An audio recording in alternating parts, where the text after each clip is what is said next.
Olá, nono ano, beleza, galera? Continuando o nosso estudo aí sobre a Ásia, a gente vai começar aqui o capítulo, né, sobre tensões e conflitos, tá? É um continente que a gente vai perceber, né, ao longo do capítulo que vão ter ali brigas, né, guerras por diversos fatores. Então, algumas guerras estão relacionadas à posse da água, outras por questões étnicas, né, do povo, religiosa, e a gente vai um pouco abordar, né, infelizmente, conflitos que perduram até os dias atuais, beleza? Primeira área aí da Ásia que a gente vai ver é o Oriente Médio. Nos últimos anos, né, os conflitos do Oriente Médio estão muito atrelados à ação dos grupos extremistas, né, islâmicos, grupos terroristas.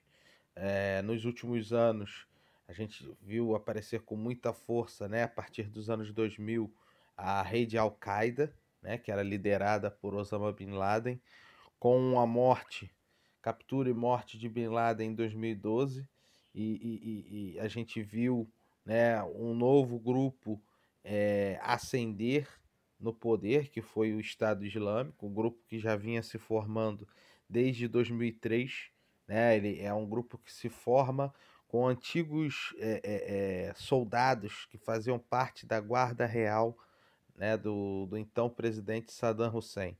Com a sua deposição, eles fugiram do Iraque e, ao longo dos anos, foram se organizando e formaram, né, esse grupo extremista chamado Estado Islâmico. Né? Estado Islâmico que até 2018 tinha conseguido controlar umas extensas regiões na Síria, que vivia uma instabilidade por causa de deposição,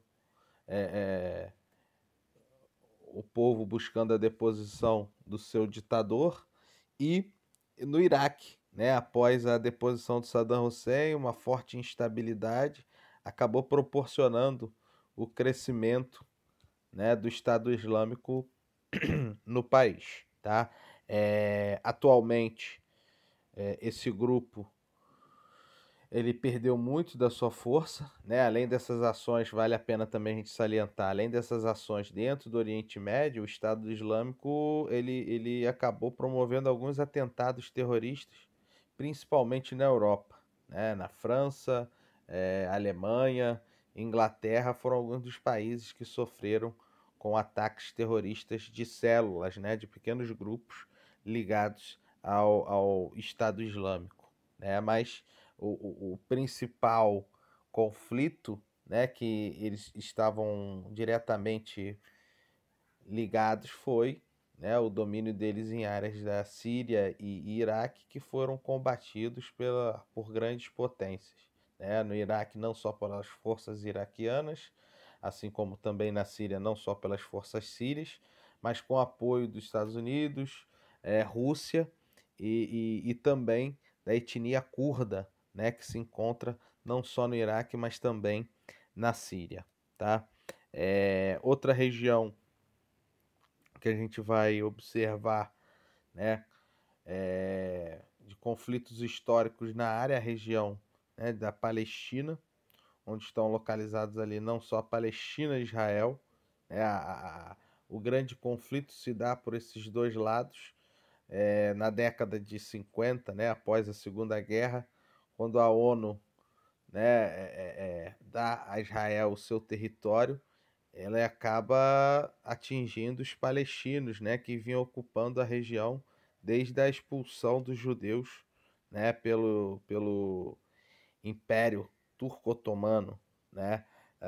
Então, a partir dali, você já no processo, né, de início do país, ou o processo de nascimento, ele já nasce ali com um problema de rivalidade, né? Até porque os palestinos foram expulsos de boa parte do território, confinados à faixa de Gaza e à Cisjordânia, e os judeus dominando a antiga área que era a Palestina, né?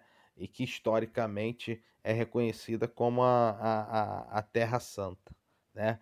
É, Israel não satisfeito, além de ficar com a maior parte do território da Terra Santa, desde o final do século XX vem construindo pequenas comunidades dentro da Palestina e Cisjordânia, o que vem acirrando ainda mais, né, o conflito entre as duas partes, né? E infelizmente, de tempos em tempos, a gente acaba vendo ataques ou terroristas ou com envio, né, de foguetes caseiros por parte dos palestinos e Israel respondendo com uma força militar extremamente capacitada e com um nível tecnológico também elevadíssimo. Além disso, Israel também acabou tendo conflitos com outros vizinhos da região, não só por essa questão da Palestina, mas também em relação aos recursos hídricos, né? Em relação à Síria, tomou as colinas de Golã, nascente dos principais rios da região, né? O principal rio Jordão. Então foi uma tomada estratégica.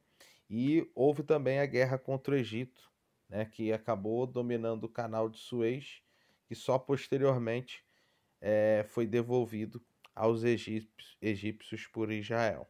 Beleza? Seguindo, página 250, começa a abordar a questão da diversidade socioeconômica regional, né? Essa diversidade ela se dá principalmente por culturas, né, religiões bastante diversas que habitam, né, o continente asiático, mas também pela questão da disparidade econômica interna e também entre os países, tá? Essas diferentes características acabam culminando, né, numa grande diversidade de países, uns com um alto poder aquisitivo e outros mais pobres, né? Então essa diferença econômica acaba sendo também um forte combustível para a ocorrência de conflitos na Ásia, tá?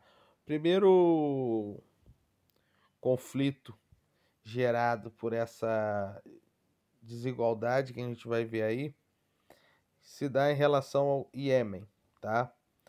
O país foi unificado nos anos 90.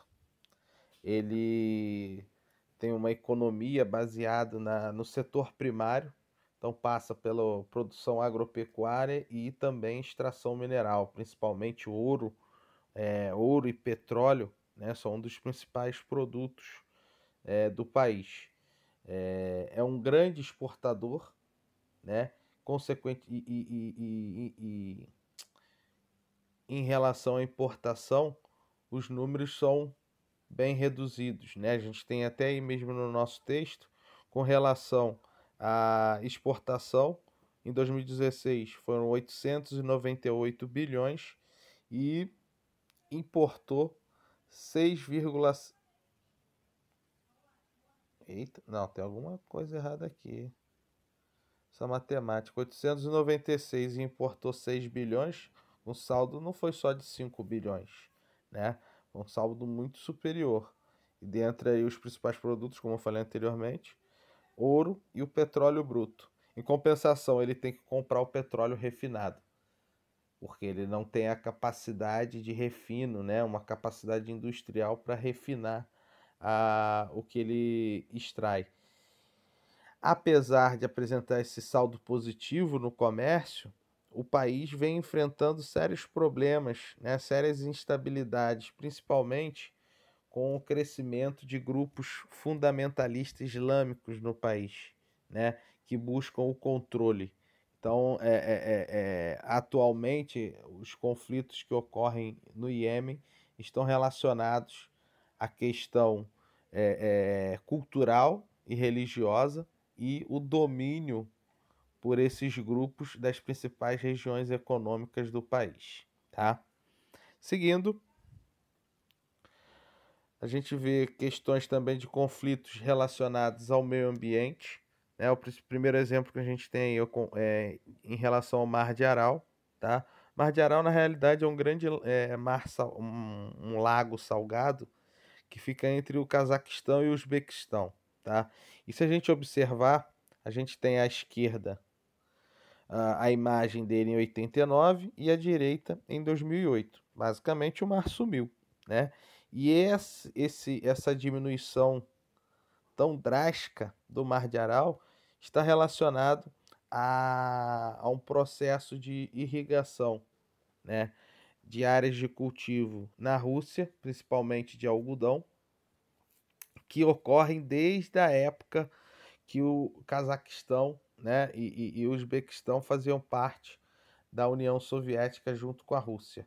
Então esse desvio, né, essa transposição de rios que alimentavam o Mar de Aral reduziu em muito o volume de água, principalmente no segunda metade do século XX, isso se intensificou ainda mais, o que acabou culminando para essa diminuição, já que não tinha mais, né, fontes para repor a água e manter o nível do Mar de Aral, né? E a gente consegue perceber uma redução de 60%, tá? Do início do desvio das águas até o ano de 2018. Então a gente está falando dos anos 60 até 2018, o Mar de Aral perdeu 60% do tamanho e 80% do volume de água, né? Então em um pouco, quase 60 anos, só sobrou 20% da água, né, do Mar de Aral. Beleza? Seguindo, a gente tem a questão da mina de Mir, uh, uma mina extremamente profunda, tá? É a quarta mais profunda do mundo, com 525 metros de profundidade e com 1,2 quilômetros de diâmetro, né? O tamanho da boca, né, dessa mina.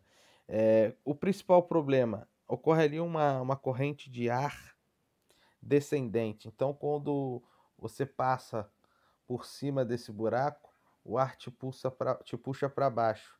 E isso acaba impossibilitando o tráfego, desculpa, aéreo, né, nessa região por pequenas aeronaves, helicópteros, né, e também aviões monomotores, aqueles menorzinhos que a gente vê normalmente na praia, né, com propaganda. Depois temos a cratera de Darvaz. Essa daí foi uma grande estupidez de uma pessoa que se chama cientista. O que acontece? Turcomenistão é um país extremamente rico em jazidas de gás natural. O governo, né, na época, fazia também parte da União Soviética, estava buscando novas áreas de extração desse gás natural. Então, esse poço, o Poço de Darvaz, foi encontrado e a partir dos estudos se concluiu que ele não seria viável economicamente e não tinham como conter, né, esse gás natural que estava sendo liberado. Pelo tamanho dessa jazida, os especialistas na época concluíram que se jogassem fogo, tacar fogo seria a melhor opção, que em poucos dias aquelas chamas estariam extintas. Pois bem, essa estupidez foi feita em 1971 e até hoje, né, Darvaz ainda está em chamas, né? E hoje é conhecido como a porta para o inferno. É uma coisa criada, né, para a cabeça dos outros, mas a principal questão aí é que esse processo aí das chamas, o gás natural, vem queimando desde o ano de 1971. Beleza? Fechado. As causas ambientais, conflitos a partir da etnia de povos distintos e culturas distintas, tá? Então, nesses conflitos aí, o primeiro... Eita, fiz uma besteira. O primeiro a ser abordado é um conflito étnico que ocorre na China. A minoria muçulmana uigure, tá? Eles estão localizados na fronteira da China com o Paquistão.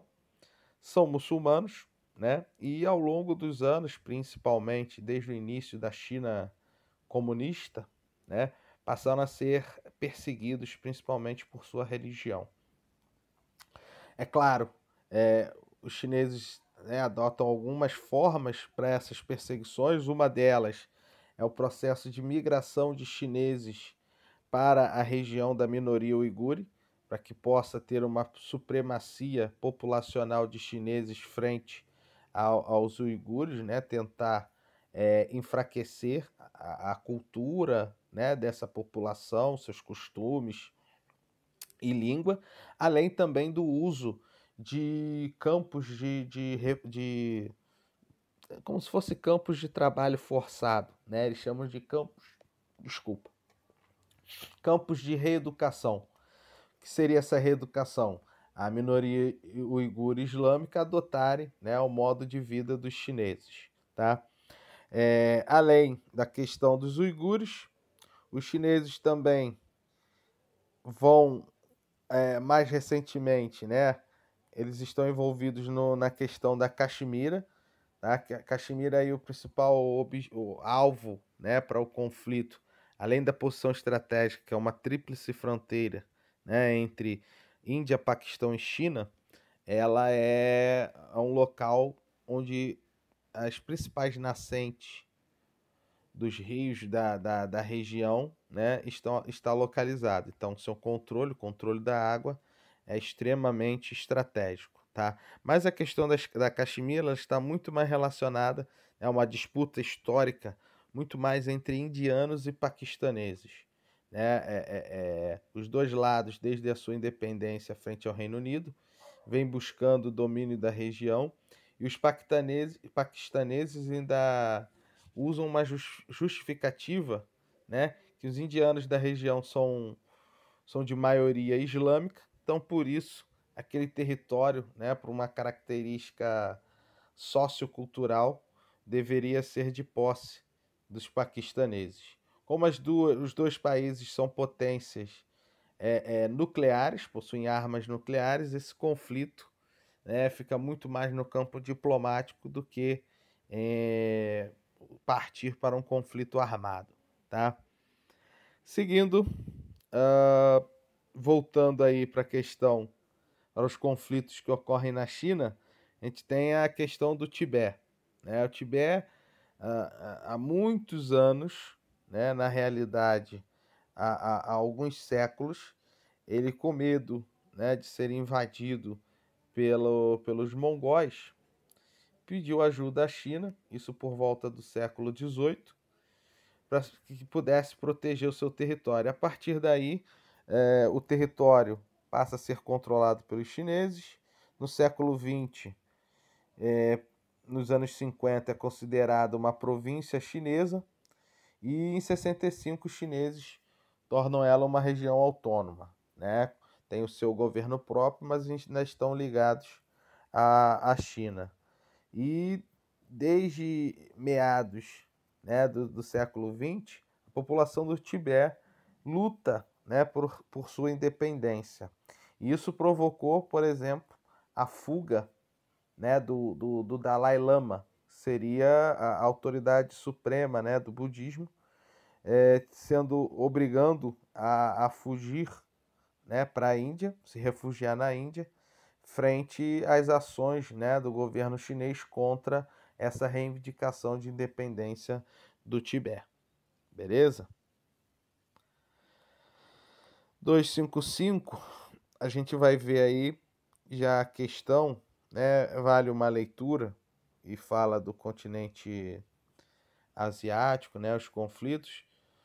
Até agora abordamos, né, conflitos com agressões físicas, né, ações que levaram a agressões físicas de grupos ou entre países.